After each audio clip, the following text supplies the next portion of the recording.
Welcome to the No More Late Fees podcast. I'm Jackie. And I'm Danielle, and we're just two best friends and ex-Blockbuster employees rewatching some of the best and worst movies from the late 90s and early 2000s. This week, we are talking about the 2002 Kung Fu comedy, Kung Pow, Enter the Fist, with fellow former Blockbuster employee and dear friend of the podcast, McDonald. Welcome, Andrew. Hello. Hi. We hope it's not the last time that Andrew joins us on this show. You guys. I think that's up to you guys at this point. It was, Andrew put us in a situation. He put us in a situation because he picked this movie out of all movies. But you know what? Jackie and I need to start getting more comfortable with, we're going to start getting to a point where we'll have to start doing movies that we are not interested in any form or way. So this is true. So you want me to pick more movies for you?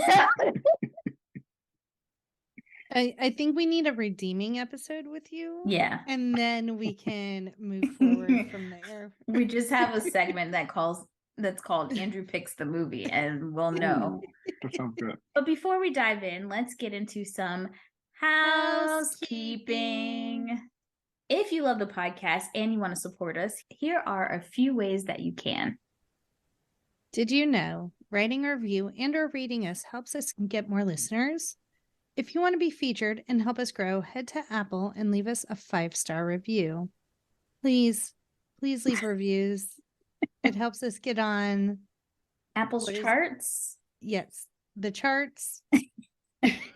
It just really helps us. And it warms our hearts to see that we're entertaining people a little bit. And don't forget, while you're there, to subscribe to the show. That means that you'll get notifications immediately when a new episode drops. And you can do that on Apple, or if you're a Spotify listener, or whichever platform you use to listen to the podcast. Even on YouTube. Even on YouTube. Yeah. There you go. And if you like what you hear and want to support us further, head on over to Patreon and you'll receive exclusive content, stickers, lives, and access to our Burned Aughts Spotify playlists when you become a Patreon bestie. Visit patreon.com/nomorelateFees to join us today. So let's dive into Kung Pow. Writer and director Steve Oedekerk acquired, is that how you say his name? I thought it was Oedekerk, but I think you actually probably said it right. Oedekerk. Yeah. Writer and director Steve Oedekerk acquired the little-known 1976 Hong Kong karate flick Savage Killers, then seamlessly sorry when they said seamlessly. It's already starting. Then seamlessly blended portions of the movie with new material he directed to create a wild, off-the-wall comedy feature film. Oedekerk wrote, directed, and stars in Enter the Fist, placing himself digitally into the old film, redubbing the characters, as well as shooting new scenes. The movie stars Steve Oedekerk, Jennifer Tung, and Leo Lee. As I said before, it's directed and written by Steve. You can watch it by renting it on YouTube, Apple, Google, and Redbox, but I have a feeling there's a few people listening who have it on DVD. I think there's a few of us out there. I know y'all are out there for sure. Mm-hmm. Well, can we just talk about the wonder that is Steve Oedekerk for a second? I think it should. Because I was like, this guy must have just done this and nothing else. No. No. Oh, no. He is a pretty prolific screenplay writer. He wrote the screenplay for Ace Ventura 2, When Nature Calls. Mm-hmm. He's responsible for the Jimmy Neutron movie. Yeah. I'm trying to remember the other. Thumb Wars. Oh, well, we don't need to talk about No, we should talk about his entire filmography. Is Thumb Wars. It's interesting. It's very eclectic. Oh, he also did Bruce Almighty and then Evan Almighty. Yeah. This is comedy genius. We're looking at the formation of. And then Cowboys and Aliens. And then we get Kung Pow and Thumb Wars. Well, Cowboys and Aliens. I love me some Harrison Ford, but Lord Jesus, I don't know. That one, Daniel Craig. Not the best. Not the best.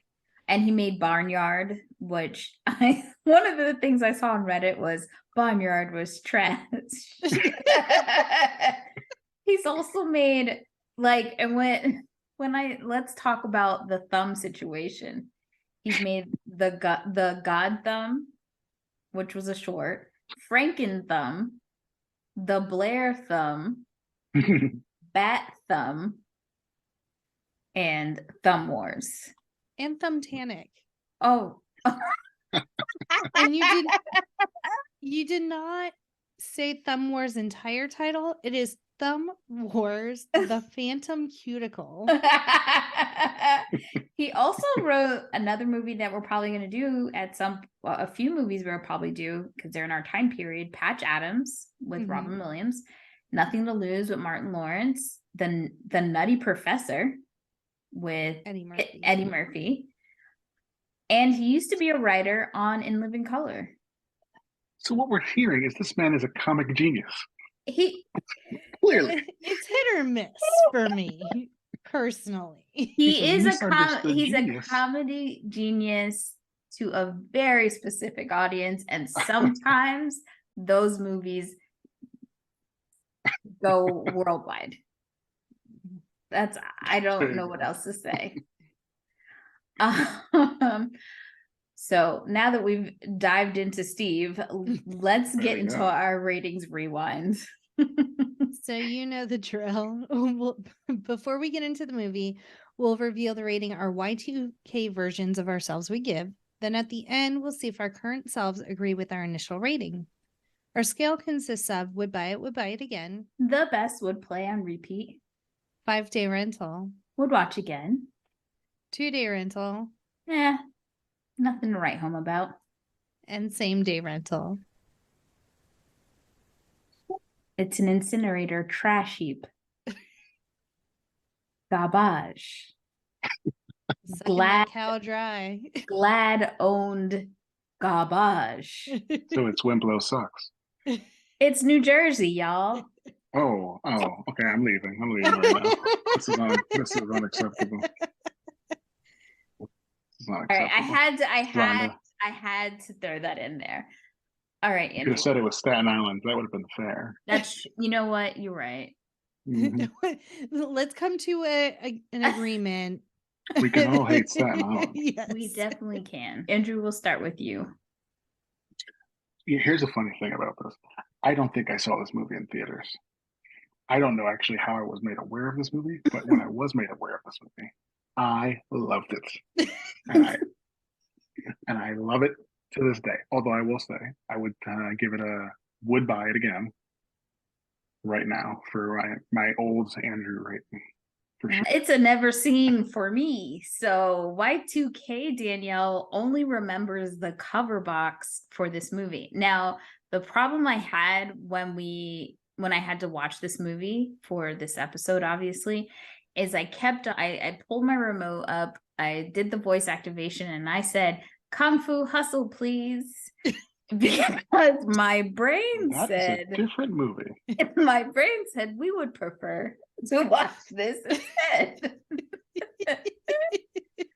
And then I was like, and then I was like, oh, my bad. Kung Pow.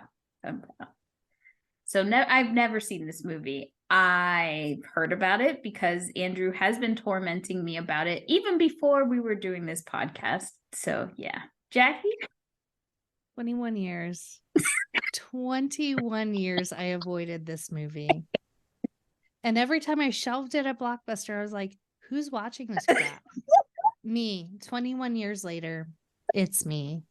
It finds you. Oh boy. Can't escape it like a tiny net. Interestingly, I'll keep explaining that. interestingly enough, this movie had a $10 million budget and made $17 million. Box office smash. I will say, aside, okay, them adding him into the old movie looked great. Yeah. All the other shit was terrible. And I don't know if it was terrible on purpose. It was. Or if it's just 2002 CGI cow. I think it's a combination effort. I'm going to read some quotes, but okay. There's a really good Medium article on this movie that gets like real deep and just philosophical about this movie that actually gave me a different perspective before I came on here to just drag the shit out of this movie. But let me get into the quotes. So Kung Pow is the kind of movie that's critic proof simply because it aims so low. Edward. That's a non-review. Edward Guthman, San Francisco Chronicle. The movie also was nominated for the Worst Picture and tied with The Master of Disguise for Most Painfully Unfunny Comedy at the 2002 Stinkers Battle Movie Awards. Number one, I didn't know that existed. I knew of the Razzies. And number two, Danielle, we're going to have to do the Master of Disguise. I know. There you go. Turtle. I'm not ready. This movie is much better than The Master. Funny enough, Steve envisioned that this movie would actually be a trilogy. And there's actually a teaser in this movie at the end that hints to a sequel. He went on a live stream in March of 2020, and he stated that while his original plan was for there to be a Kung Pow trilogy, discussions to make a sequel with 20th Century Studios have not worked out. He also stated that he thought of making a spiritual successor to the film using spaghetti westerns and or sword and sandal films. When I read this Medium article, the thing that, despite everything, that is very clear about this movie is that Steve Oedekerk loves kung fu movies. He loves them. He respects them. He grew up on them. Like this project was his soul project 100%. You know, yes, he's had a lot of success in writing and he could have kept doing this, but he's always wanted to make a martial arts film, and his dream was to be a star in a martial arts film. Growing up for me, my mother was really obsessed with a lot of these movies, as well as spaghetti westerns and musicals. Out of those three categories, I only like one of them, and it's musicals. The rest, I even remember as a young kid just being like, I really hate all of this. I wish that this would go away, because these white men in on the cowboy situations wasn't feeling that. And even as a child, the dubbing of the martial arts movies, I was like, what's happening? Except I do very much like a lot of the Bruce Lee movies. I do remember liking those. But watching this, I was like, I could tell that this man obsessed. This is what he grew up on. And at times I felt like maybe it was a little racist, but I think also he did it on purpose to show a lot of these movies were coming straight from Asian cinema, and we were dubbing them and putting a white savior, white lead in it. Like Godzilla, for example, came from an actual Japanese movie, and we were remastering them, remixing them, and making them so that they could be Americanized, and really taking a lot of the cultural context out of these movies. And so I think that's why he put himself in the movie and he did all of these things, because it's very much what was happening at that time. But also, those movies were not getting the critical acclaim that they deserved. They're quality, really good movies. When you don't take them and remix them in the context, like, this is a cultural phenomenon for us, and we didn't just like watch them as is. And I think him doing it this way makes us kind of look at it in that way. But people are dumb, and I don't think they realize that. So I think it went over a lot of people's heads. And that's all I got. We did it for a long time, even into the 90s with Mighty Morphin Power Rangers. Yeah. I watched those original Mighty Morphin Power Rangers in the original Japanese versions. They are scary compared to the American versions.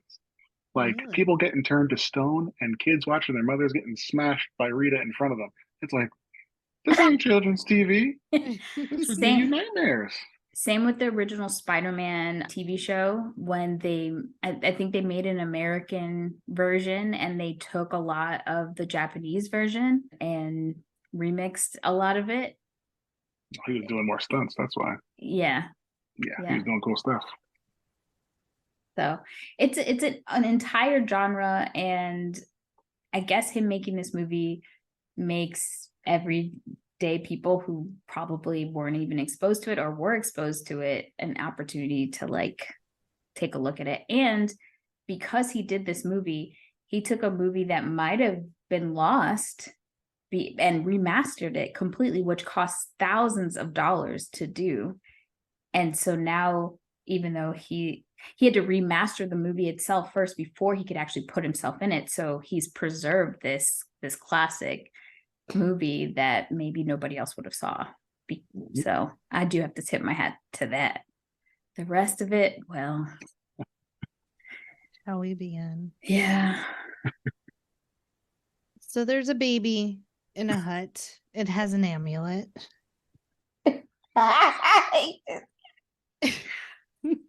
The baby is the chosen one. He is the chosen one. The guy behind you with the back hairline, Master Pain. Yeah, he comes in and like kills the whole family. And then this is when I call Danielle's, because the first line of the movie is, it sounded like Master P. What do we do with it? And then he says, open the mouth. Open the mouth. Like that. And I was like, I don't think I can do this. It's fucking the plot of Harry Potter. Think about it. Think about it. Voldemort comes to kill the baby, who's the chosen one. Yeah. And the baby survives. But this baby did not just repel Earth based on love. This baby gets out of its bassinet and starts kicking Master Pain's ass. Yeah. He's doing flippies. I would say this baby is a combination of like early Chucky movies. Also the baby from Ally McBeal that did the dance. The Ooga Shaka baby. Yeah. And I would also say the CGI is on par with the weirdness of the Twilight baby. I was thinking that too. Renesmee. At least this baby's in the dark, so it's not so ugly as Renesmee. And like eventually, and then Master Pain has what I refer to as hand swords ? Iron claws. Yeah. They hurt like crap, man. So he pulls those out and is whipping them around, and then the baby is hiding, and then it's peeing on Master Pain, and then he gets a brilliant idea. He's gonna lock the baby in and just burn the house down. Just tired of that baby shit. But the baby said, no, not today, Master Pain. So he cuts the baby's diaper off, and that's why he pisses all over him.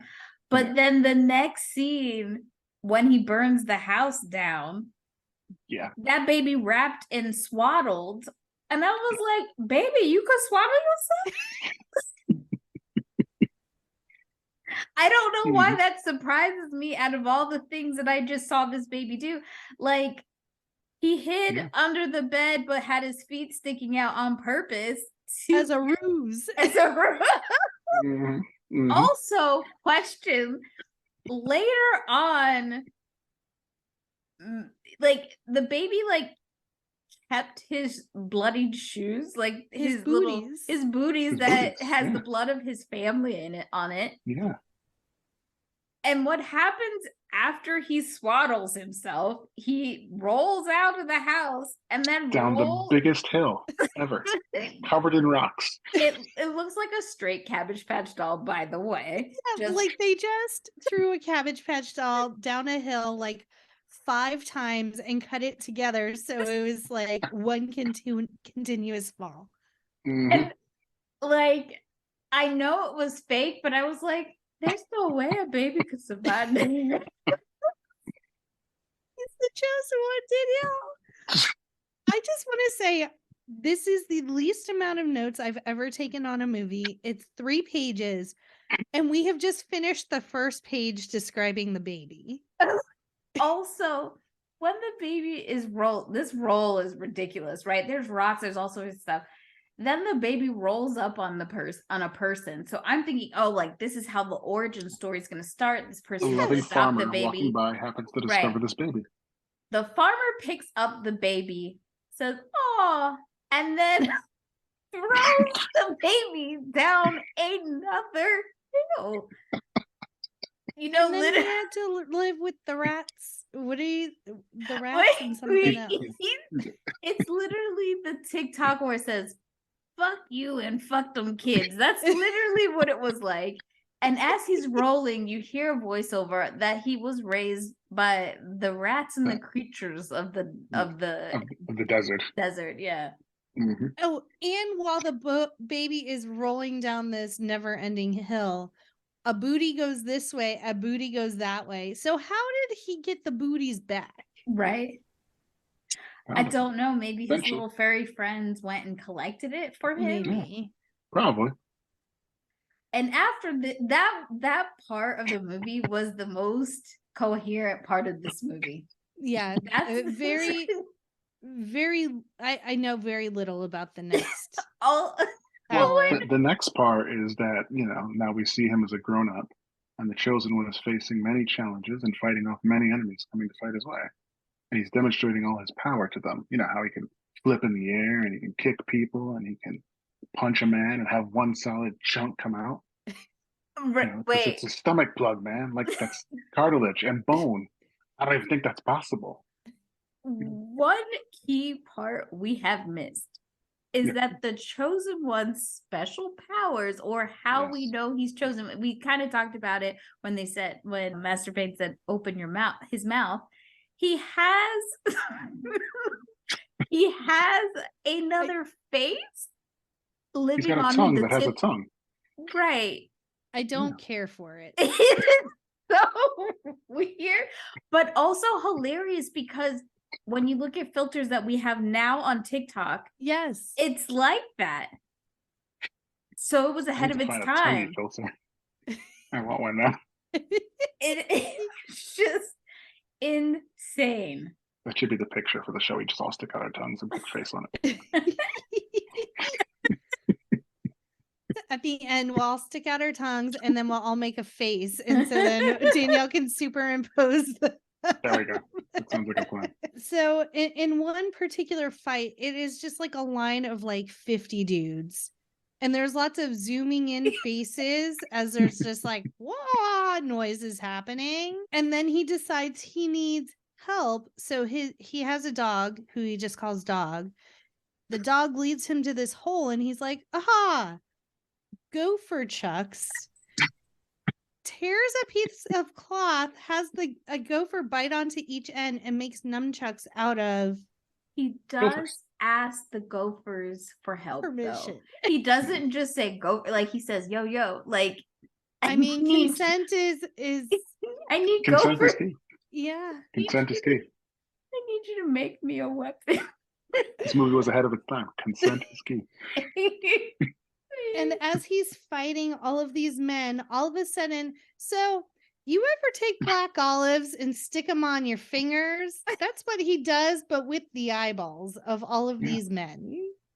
The way that these men are lined up, though, is it feels very much like a Power Rangers movie or TV, like when they have, because there's one guy in, the only thing I could describe it as is when a fencing mask.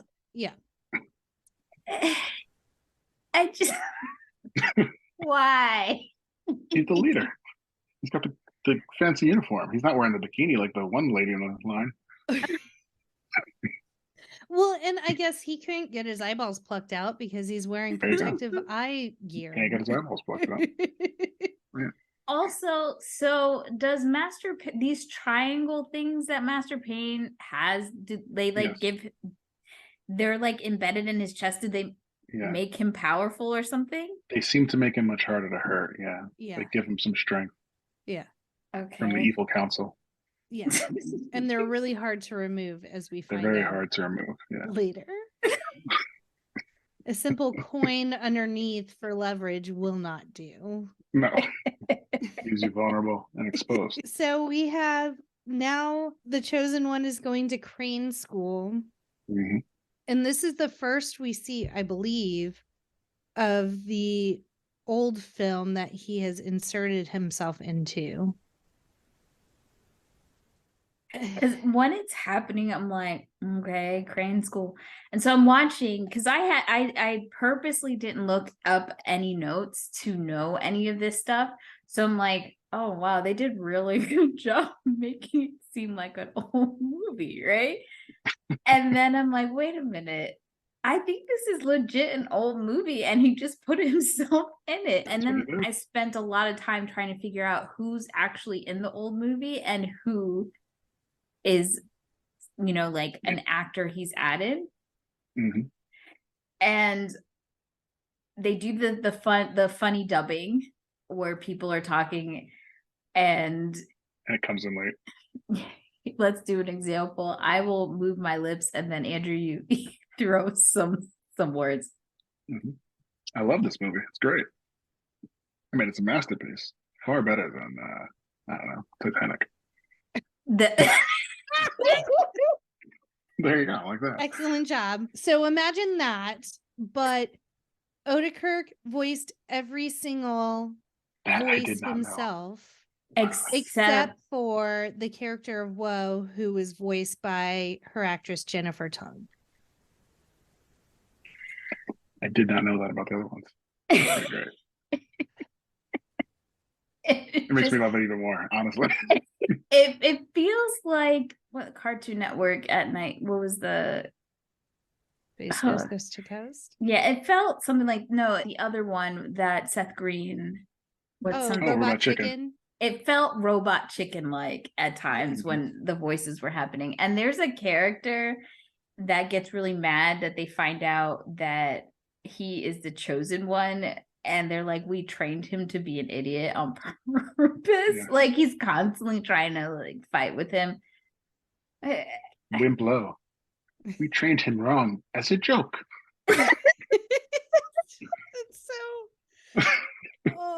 It's so stupid. Wimplo, Ling, and Master Tang. Yeah. Yeah. So we meet Ling. She has very nice little curly cues on her face, part of her hairstyle, and there's kind of a love thing happening, but it's also poorly dubbed, so who knows? I don't know. She's very shy. Oh. So the master says that she's very shy, but she'll warm up, and so she's flashing, which of course is superimposed somebody else pretending that she just keeps opening her shirt. But I do like that, it's like a tinge of sexualization, but not a lot, Like, it's not the worst. It could have been way worse. I thought I was going to see a bunch of tits in this for sure. Yeah. Well, we're not there. We get to Woe. We'll wait. You didn't see a lot of tits with Will. Yeah, but not bare tips. But we do get a lot of mention of nipples. But racism. But male nipples.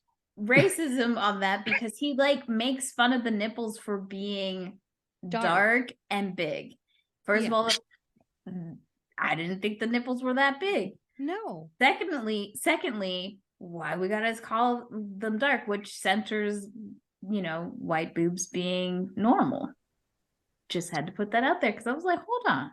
Maybe Wimplow's nipples are different from everybody else's. I don't know. I didn't expect the rest of the male ones. He compares them to milk duds during the intermission. Yes. He mentions it like at least 2 or 3 times. Yeah. So I was like, hold on. They're trying to sell candy though. So, my nipples are like milk duds. That's how you get me to buy milk duds, is say they look like nipples. Yeah. And you think to yourself, damn, I could go for some milk duds. No, absolutely not. I don't even know what the plot of this. And then there's some fighting. There are huge chunks where I just wrote fighting. Well, I don't know why. It basically is the chosen one gets to the school and he's asking for Master Tang's help because he's, a well-known warrior and he needs help getting revenge on his family. And they find out he is the chosen one. And then Master Pain relates how he learned of the chosen one, where one day his friend told him there would be a chosen one. And we see a flashback to his friend saying, there will be a chosen one. And then he remembers that his friend tells him it'll be significant. And we get the flashback again. It will be significant. And then he remembers that his friend killed the dog. And then we see his friend farting and hearing a dog die in the background. But so we get all that with Master Pain, even though he's a very sick man who likes to play like a drum. Master Do? Because Master Pain is the guy. It's Master Tang. I'm sorry, you're right. Master Tang. Master Tang. Is it Master Tang? It is Master Tang, I believe. He coughs a lot.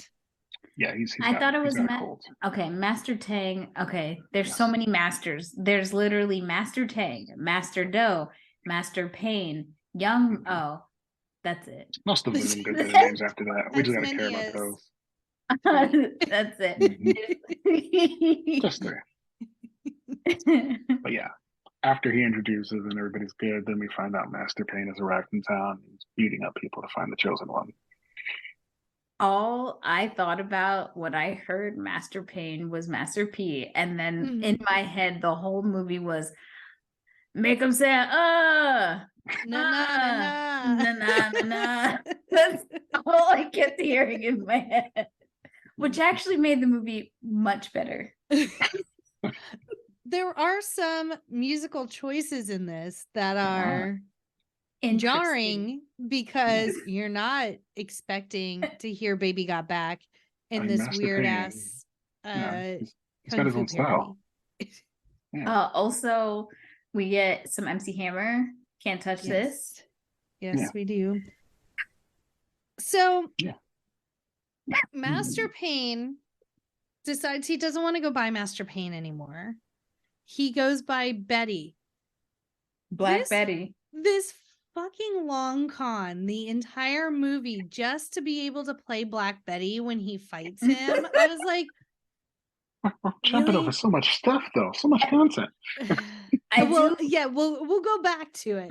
But I was just like, this did not pay off for me. I'm more annoyed than anything.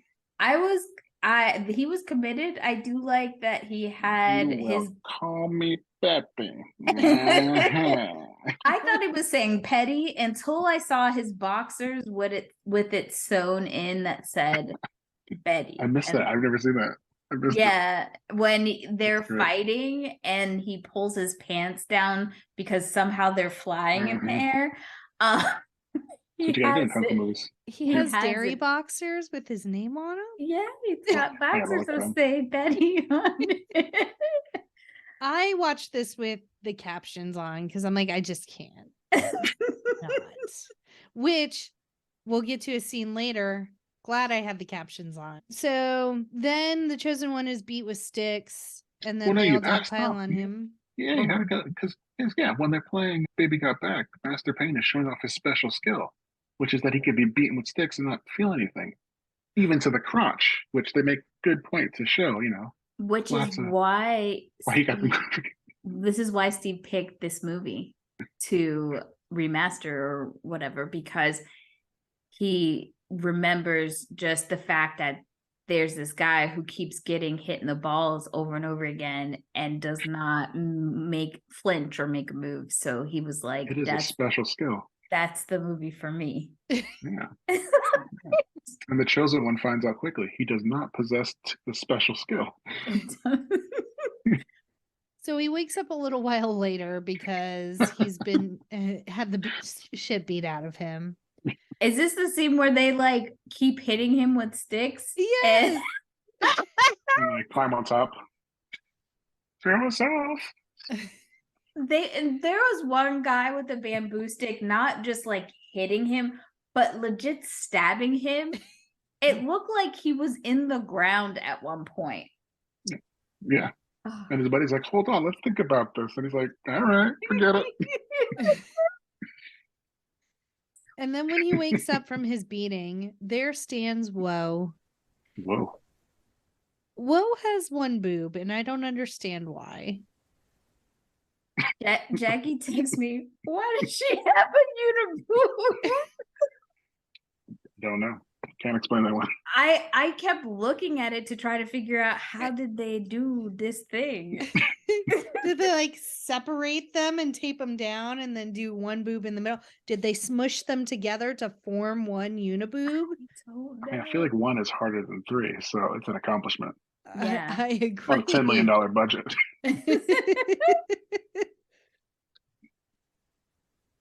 But yeah, they have a quick fight. They test each other's skill, and she realizes he has a special gift as they fight with tongues. Well, she tells him he's not ready to fight Master Payne, aka Betty. And I just like how she just keeps saying, "You're not ready. You're not ready." And avoid the meadow. Mm-hmm. Avoid the meadow. That's where his guardian is. And then we get the next scene where they sing a little ditty about Taco Bell product placement. Taco Bell, product placement from Taco Bell. And chorito, macho burrito. Which, this is when I paused and took a picture of the captions and sent it to my family because we are obsessed with the enchilito. They brought it back in November for like 2 weeks. My sister ended up buying like 5 and freezing them. She just finished the last of them. And so for enchilito, get a shout out. Like this movie just like inched a tiny bit higher up for me. And that's all I thought when I saw this part was, oh, here's a part Jackie might actually enjoy. I will probably learn that little Taco Bell ditty, and next time I go to Taco Bell, it seems like the perfect thing for your family. Our little Taco Bell theme song get us hyped up. So then we get Can't Touch This, which was the part that I liked because we all know I love me some Hammer all day, every day.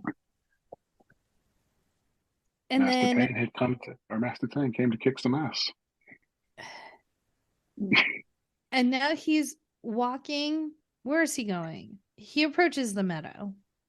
I don't know where he's going, but he happens upon the meadow and he remembers her warning of avoid the meadow, does not listen. And then I wrote, fuck, there's a cow.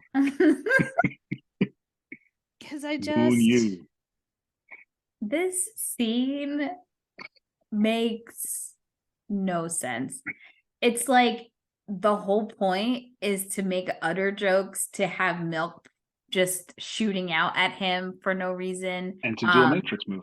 To do the Matrix move. I want to say that when the Milk is shooting out him when it freezes, it looks more like some other stuff. some from jizz. like a bull instead of a cow. Yeah. It made me highly uncomfortable. The whole thing. He's manhandling her udder. It was sexual and weird because it's a cow. And then to know that dangerous. Steve made the movie Barnyard later makes me question. I got questions. Does he have a cow obsession? Does he have a fetish for animals? And this scene ends by him ferociously milking the cow. Like and that then they show a wide shot, and the cow is like sucked dry and concaved. I was like, that's not how that works. Kung Fu cow. Different set of rules. None of it made sense. That cow was like Tybo beating his ass at one point. So he gets past the cow and he goes to the top of the waterfall or something. I don't fucking know. Swinging a chain. Or like we see the waterfall and the Titanic is at the bottom. Yes. I don't know what's happening. Who is this man? He's swinging a chain. It's Betty. Is this doing what he loves? Is this Ling's dad? This is Ling's dad. Okay. Oh, no, the guy who comes to stop him from fighting. It's Ling's dad and also Master Tang's friend from back in the day. Oh, God. And then this is where we find out, number one, the Chosen One is not ready, and number two, Iron Claws hurt like crap. Yes. When you girls are done kissing, I've got some ass to kick. If you are still listening to this episode and you've never watched the movie or you're just confused, don't worry. We Just are look for the too. best parts on YouTube. It's great. Okay, so just a quick timeout. Remember when we did Get Over It? And we were like going through the movie and trying to explain it, and we're like, it feels like a fever dream, but this is what the movie is. This is another one of those movies. Like we're not over exaggerating anything. Everything I'm saying was said in the movie. I'm not making up any lines of it. Andrew was just simply quoting the movie. Honestly, I really felt like when I was trying to get through this movie, I was like, ooh, a gummy would really heighten this experience. And that's what I thought. I was like, maybe there's a certain demographic that enjoys this because they just get high as shit before they watch it. No, I really legit think it was never me. It was never me. No, I legit think men, especially, okay, like here's the other thing too. A lot of the people in our audience who are around our age, when they saw this movie, they were adolescents, maybe college. Yeah. So it fits. This movie, that Beavis and Butthead generation, man. Yeah, it fits. I could look at like Super Troopers, like all those movies. It fits. This is way beyond Super Troopers. Even I can laugh at Super Troopers. There's too many Home Alones, there's too many Tremors, but I like to watch them for rotten treasure. Hello, I'm Kai Bobby, co-host of the Rotten Treasure podcast, where I talk with my friend Jim O'Donnell and a special guest about movie franchises that arguably went on a little longer than they should have. Hey Jim, what movies do we review? Home Alone, Home Alone 2, Lost in New York, Home Alone 3, Home Alone 4, Taking Back the House. Wait. Home Jim, Alone, Holiday Heist. We review more than just Home Alone movies. Tremors 2, Aftershock. Do we have any guests? Do we have guests, Jim? Scott Campbell, Robert and Donnell from Watching It, Sarah Carter. Okay, how do people find us on the internet, Jim? Follow us at Rotten_Treasure on Instagram, at Rotten Treasure on Twitter, Rotten Treasure on Facebook. You know what? That's enough of your list. So, folks, if you still want to find us, you can listen to us on your preferred podcast app, such as Spotify or Apple Podcasts or Podbean.com, Google Podcasts, Listen Notes, not SoundCloud. So I wrote, should have listened to the one boob chick because she told him he wasn't ready. And then the next note I have is I'm getting all wet, but they're like literally in a waterfall, which was We're pulling shot. down it now.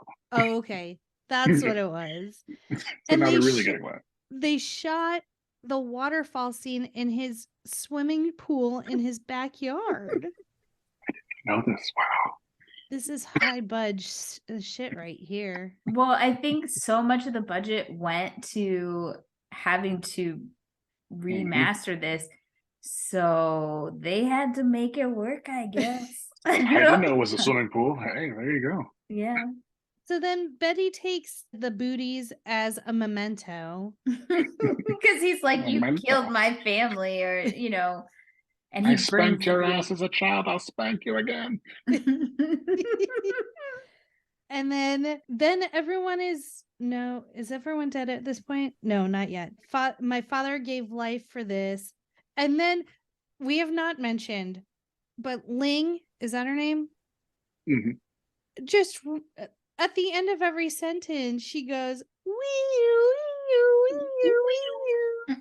I don't know why. I just thought of, wait, that's not it. What are we getting at, Danielle? I think it's a Little Wayne song, but I couldn't get it out. This is before that time, unless Little Wayne was inspired by this movie. Yeah. You should ask him. And Ling is sad, but then all of a sudden she says, take me, man meat. Well, she also says before that, when she's thinking about her dad, oh man, I'm a little horny Betty. And then it has to go back and forth with wanting her chosen one or wanting to be just friends. Who's doing this? This was Ling after her father's funeral, who died because his wounds did not heal because Master Tang was not taking care of her father correctly. Okay, and now the next scene, when it opened with Simba in like the James Earl Jones voice, and then he called himself Mushufasa. I had a visceral reaction to this scene. And y'all, I have video evidence because I pulled my camera footage from my family room. So I'm going to show you what that visceral reaction to this scene was. And I have sent it to everyone I know. I'm like, I'm not telling you what movie it is, but this is my reaction to a scene while I was watching it. So can everyone see my screen? Yes. Show Simba. Playing from Lovey's Mac Me. Sorry.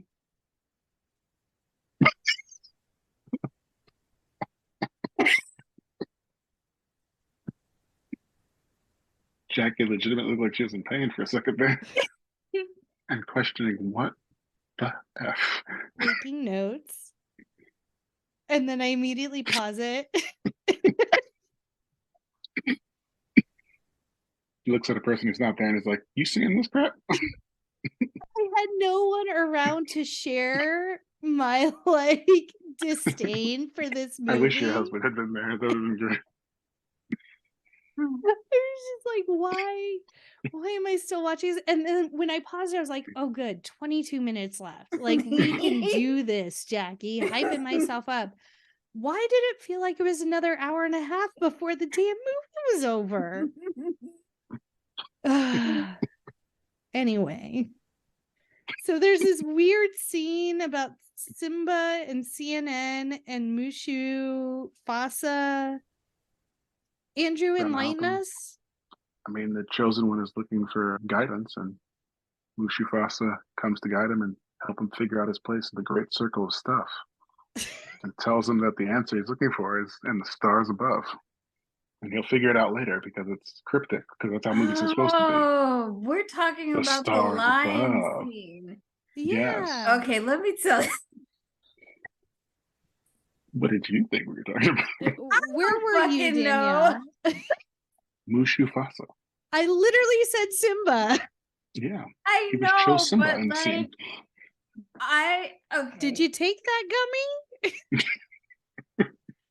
Your eyebrows are dancing. I wish I did, because I was like, oh, I won't be coherent for recording, and I've learned my lesson from trying to do that. I associated this scene with the Chronicles of Narnia more than anything. Wow. And so I was like, why is Aslan here? That was a take. He called him Cho Simba. I think I zoned out as much as possible because my brain's like, we can't fucking do this. I will also say, in that video I am scrolling on Facebook, I never play on my phone when I am watching movies for the podcast because I'm taking detailed notes. I'm paying attention to everything. This movie, I was like, I need to multitask to get through this. Like, so just FYI, most of the time I am very good about being present while watching these movies, but this one I just couldn't. Normally, I don't know what's happening anyways, but this was a whole nother level. Like, I was like, I don't even know how Steve to talk Oedekerk about this. Is very prolific on Twitter. He's going to listen to this review. Steve, boy, I don't know. I wasn't getting the vision. I will say, I mean, in his defense, he had a base movie he had to work within the confines of. So yeah, it's true. Shit probably didn't make sense in 1976, and he had to make do with some of it. But a lot, like the cow, there's no excuse, and the Simba, there's just none. Like, why? Everybody got it. So many of my questions are just why? And while I was watching, I was like, it's all going to make sense when I start doing the notes. It's all going to make sense. Like, there's going to be a reason. No reason at all. So what? I just think I thought I hallucinated the lion scene. I'm not gonna lie. You just took a little nappy and you dreamed about the Lion King for a few minutes, real. and we were back. Yes. All real. And then right after that, like, they close with CNN, and then like the little Lion King vision is finished. But that's because James Earl Jones is the voice of the CNN yeah. So, and then it's just someone looking at wallpaper going, birdie, birdie, birdie. That was birdie. Betty, yeah. She was looking at patterns. Birdie, birdie, birdie.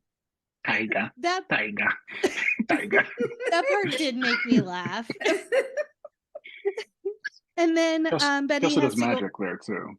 Oh yeah, makes the guy's clothes change. Your clothes are black, red. As they switch between different scenes. God. And then Betty has to go on a killing spree.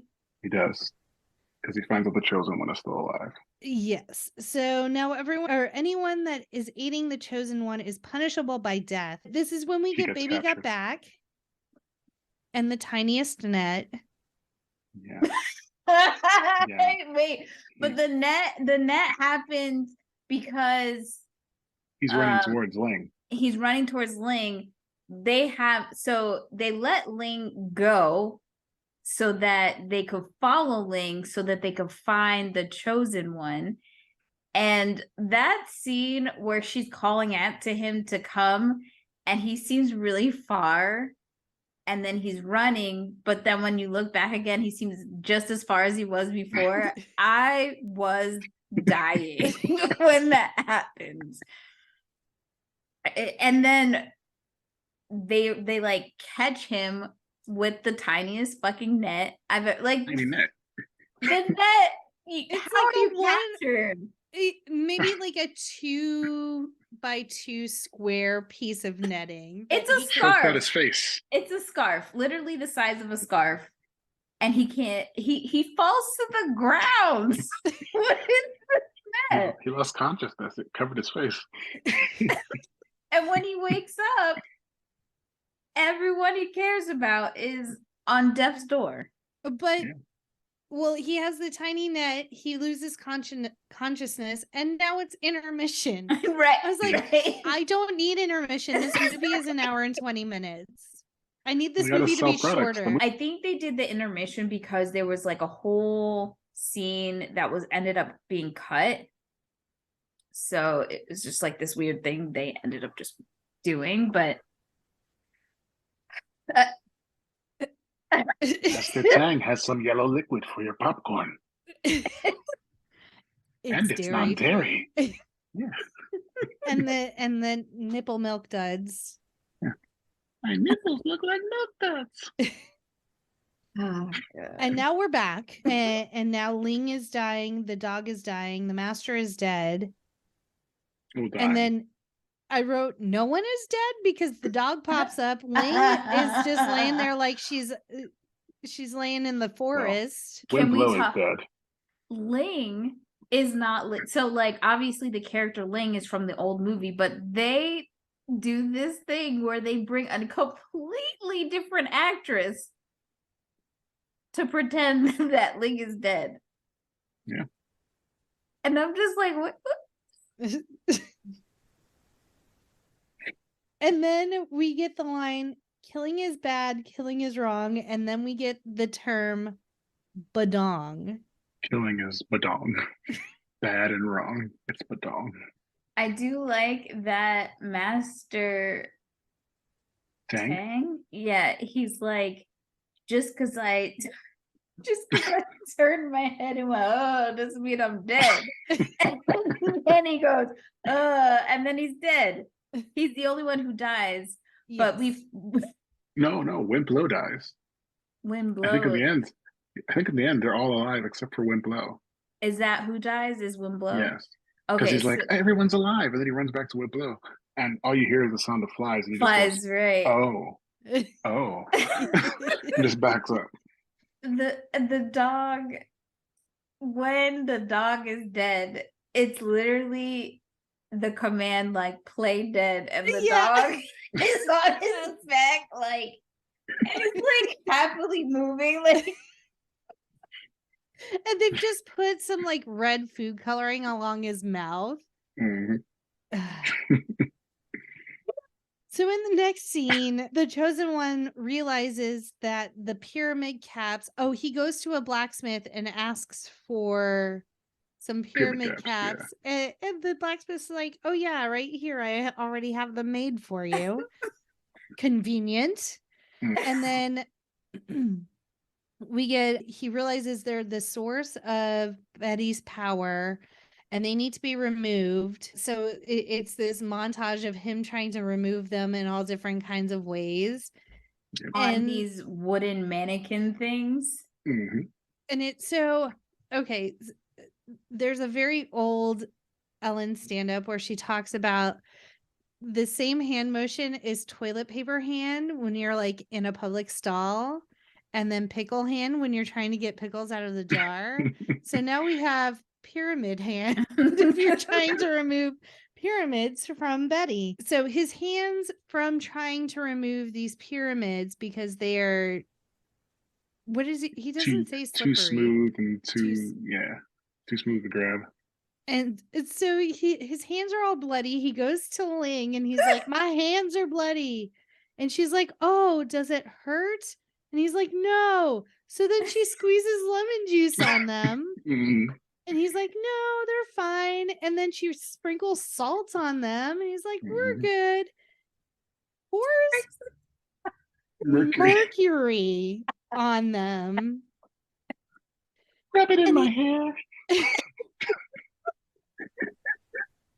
And he's like, no, we're good. And then, or actually after that, he says they feel like they're on fire. And so she's like, I'll show you hot. Pours lighter fluid on them and actually lights his hands on fire. Yeah. But I guess it's like when you forge something and it just makes his hands like steel, like they don't feel anything anymore, and they're strong enough to remove the pyramids now. I mean, she yells at him in the next scene, "You should be able to beat him now." But then he's like, I can't, because what if while I'm going in for the pyramid, he like can like it's gonna take so much, right? It's gonna take so much time that there's all these ways that he could still get him. And she's like, I don't give a damn. You can still win now. Get to it. Yes, he says he's defenseless while he's removing the caps. He also does say he thought she was just a sadistic psycho bitch when she lit his hands on fire, but she actually helped him be strong enough to remove the pyramids. Is this when he calls for the critters to help him to have backup? Well, after he buys some nuts. Right. Yeah. That's a lot of nuts. And there's just this You want fries with that, baby? There's this throwaway scene of kids, and the dub over is just, "We're children. We're children. This movie is so stupid. We suffered so you don't have to. And now we get the fight, and they're playing Black Betty. And this is when I was like, Jesus, this was a long ass lead up to be able to play Black Betty in this fight scene. And so they're fighting, and then the skies open up.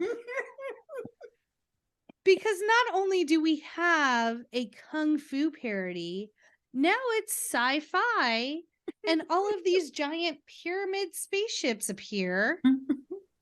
Like Mushifasa said, stars above. Oh, you get it now.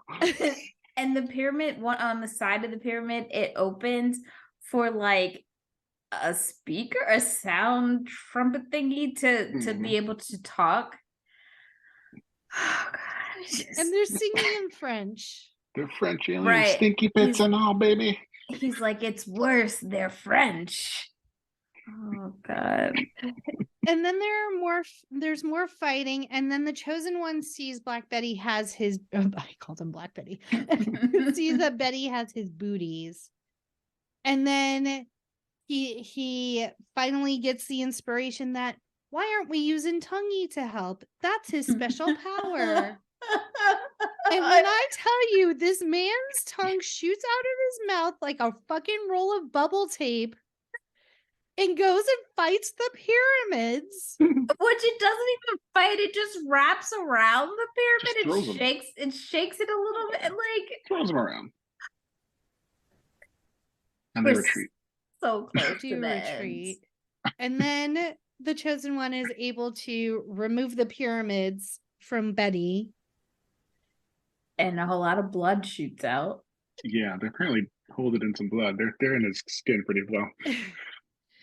And then he has to apologize to his squirrel friend that he has tucked in his breast pocket. It was flattened. Yeah. It was to protect him from when he got punched. So yeah.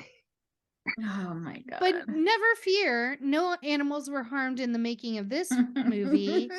The squished squirrel is placed on the ground. The peanuts are now put in the little concave handprint that is in his back, and he scurries away. That was the deal.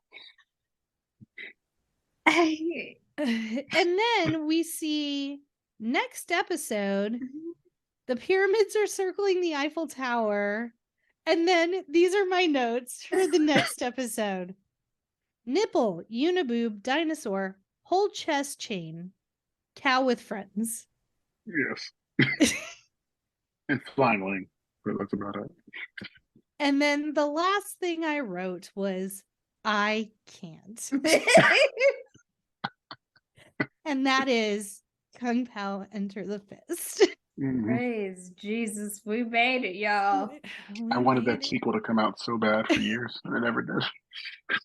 I'm good. I do appreciate the fact that Jimmy Wang Yu, the lead actor in the original movie where Oedekerk takes place of him in when he like does his revisions, he was actually a consultant on the film. So That's great. I also just wonder if like all of these characters from this original movie, they get like Royalties from it. I would think they probably do. I would hope I would hope so. Yeah. If their deals are right, yeah, I would think so. Oedekerk is a longtime practitioner of martial arts. I don't think I saw it. I mean, his body was pretty fit. It was. It was. He was pretty fit. I didn't expect him to look that fit, but he was. Is this movie racist? I felt uncomfy at times. There's layers. There's layers. I know that it's like an homage and it's comedy. I don't know. I can't say 100% no. I've seen worse. I don't know. I just, if there's any tagline for me in this movie, it's I don't know what I watched. I don't know what the movie was about, and I don't know if this movie was racist or not. I'm not sure. Yeah. Master Tang does say he likes the boy band NSYNC. His favorite is Harpo. Is there a Harpo? No. He also has that scene early on where he's with the two guys, Wimplo, and I guess the original actor. And he's like, I am a man of special needs. They will now bring the long rubber glove.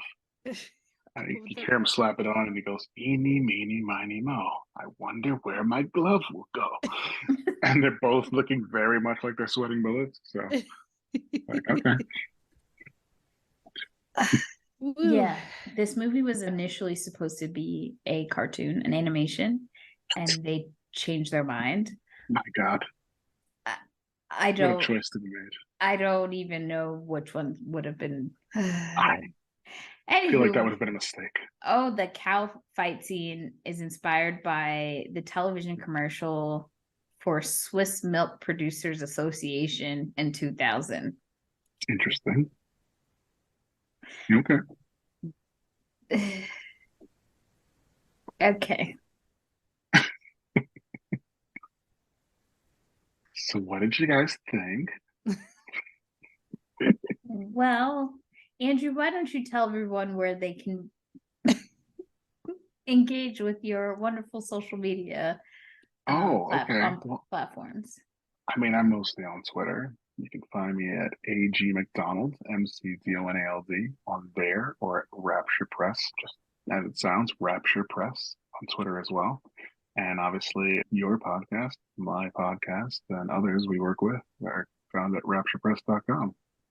And for more on that, make sure, if you haven't already, go back and listen to our trailer episode with Andrew, and we get to know Andrew a little bit better, and again, know more about our various podcasts on the Rapture Press Network. And as always, you can follow us at No More Late Fees on Instagram, Facebook, TikTok, Twitter, and YouTube. And Andrew, what is your present day rating of this interesting movie? Well, let's see. I do own it, but I would say probably 5 day. I don't think I'm as immature as I was in the past, where it would have been a most definitely buy it now, get it now. So 5 days. Still highly recommended. Right. Okay. Still doubling down. For me, I don't know what this was. I can't even say like, oh, I hate it, because I just don't know what it is. And I don't think rewatching it's going to make it any better. It's a one day. It's a same day rental for me. There's no... Why don't we agree that let's give it a month, and then you can choose if you find yourself quoting Ling, you somewhere randomly, you're just going. I will not. Or you find yourself singing the Taco Bell song, Jackie, and there you go. You bump it up a notch. I hope my brain does what my brain does best and forgets this movie existed. Oh, you can't forget Master Payne. Can't forget Betty. I can't. Jackie.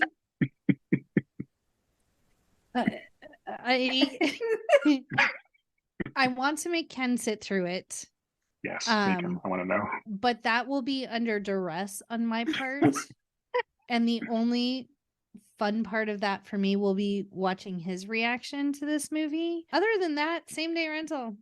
I'm good. That's fair. And I don't think another 21 years is going to make me want to watch it again.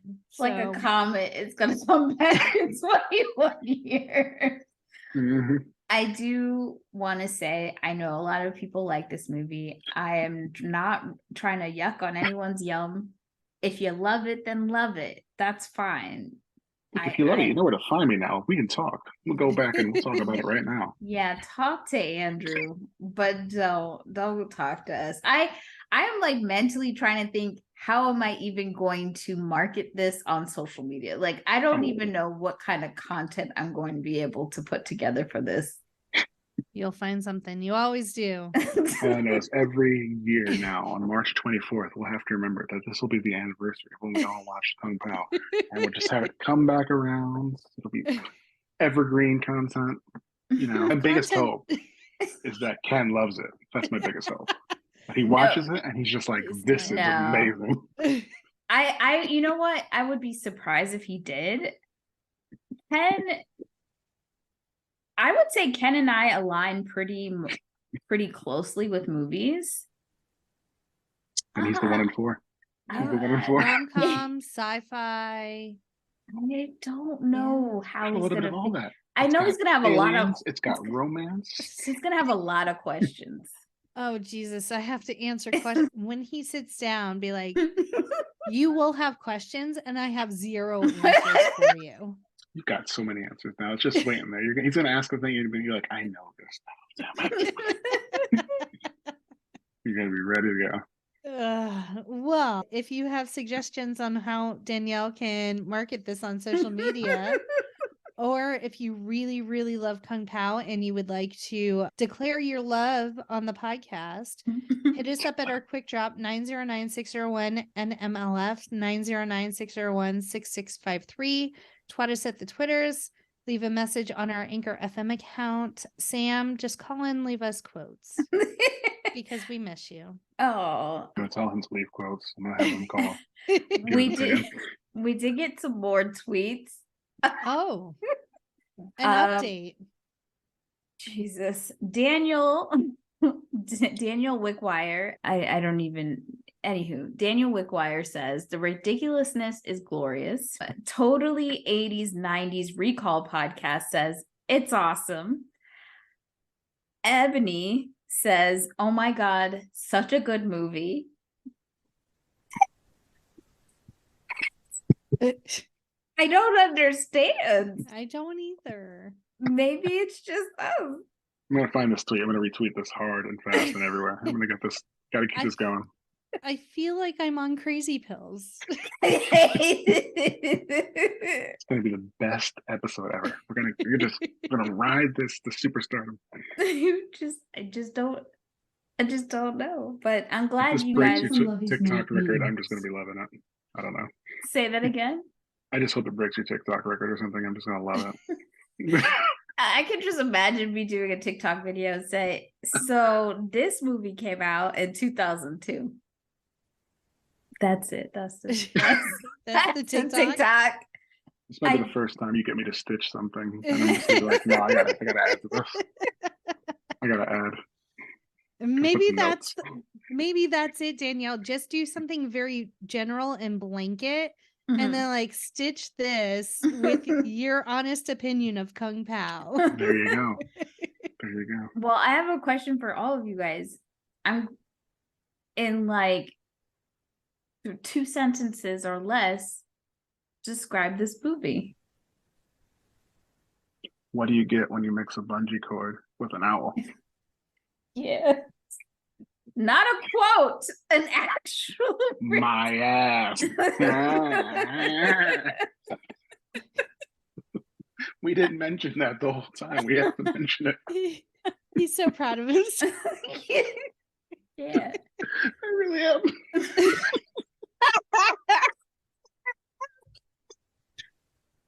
I don't even.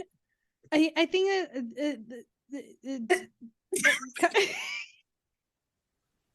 Kung parody. I don't know. Like, I don't know. I think it'll just be I don't know. Harry It's so Potter. much. I love it so much. Harry Potter versus Voldemort with a kung fu twist that will leave you guessing. On a tenth of the budget. That will leave you questioning everything. And Steve, if you're listening, hey. I do interviews. Let's talk. Yeah. We've got a lot of questions. We There you do. go. Come on the show. Let's all three go for it. And I will say, like, this in the end credits, it shows them shooting some of the scenes, and it's highly impressive. Yeah. How he was able to integrate himself so well using a green screen and integrating background characters and things like that to make it have this modern twist. Very impressive. So there are good things about this movie. The Redeeming production elements. quality. The rest, I don't understand. Right. And that's okay. Not everything's meant for us. And that's fine. But, you know, if we introduced you to a new movie that you're going to love, then great. If this, you know, piques your curiosity, go ahead and check it out. Yeah. See what it's about. Job is done. And thank you guys so much for supporting us and joining us. This is the last episode of our second season. I can't believe we've been doing this for 2 seasons. Next week, we launch our 3rd season, and we're doing something new that we've never, well, if it's new, we've never done it before. Jackie and I are hardcore Veronica Mars fans, and we are going to be tackling a TV show for the first time. We're going to do it in 1 episode. We're just going to fangirl the hell out of this show that we love so much. So if you're down, join us. If you've never watched Veronica Mars, no worries. You'll still laugh with us as usual. And again, we could not do this without all of you guys. So thank you so much. And Andrew, we love you. Thank you for joining us. Thank you. Thank you for having me on. And maybe Even next. if it was torture. It was fucking torture. We will have you back on because we love you. But Jesus, I don't know if we can I'll let you give me some suggestions. We need a palate cleanser after this, for sure. And as always, be kind and rewind.